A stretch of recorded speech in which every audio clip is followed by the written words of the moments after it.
রাখ বাবা খান না সবজি গুছাই ল'ব লাগিব দেই ভাজি পানী ভাজি দিয়ক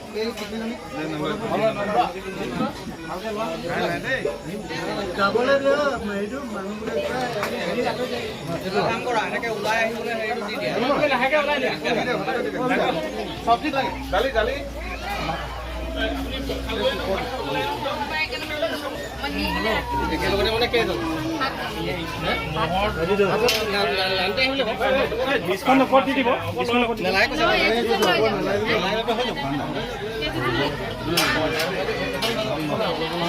লাগিলে দুবাৰ দিম দেই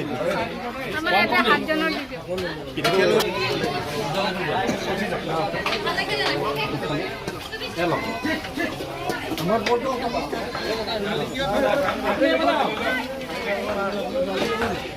লাইন কত কত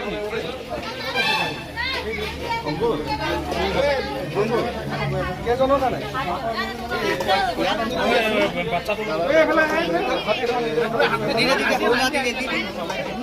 তুমি আনি দিয়া না না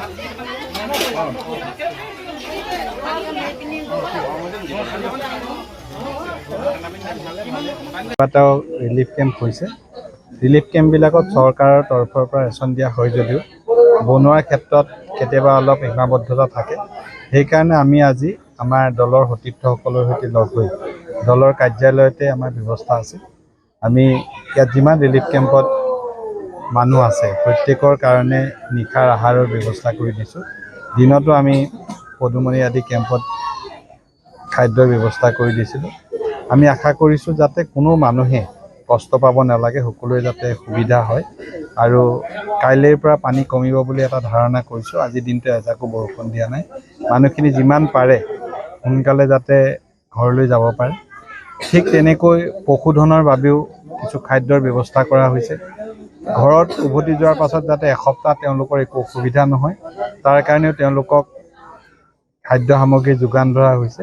আমাৰ সৰুপথাৰ সমষ্টিৰ কোনো মানুহে যাতে একো কষ্ট নাপায় তাৰ কাৰণে আমি যত্ন কৰিছোঁ আৰু মাননীয় মুখ্যমন্ত্ৰী মহোদয়ৰ নিৰ্দেশত আমি ইয়াৰ বাবে কাম কৰি আছোঁ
যিকোনো খবৰৰ বাবে যোগাযোগ কৰক 7099017330 লগতে 7099017110 নম্বৰত।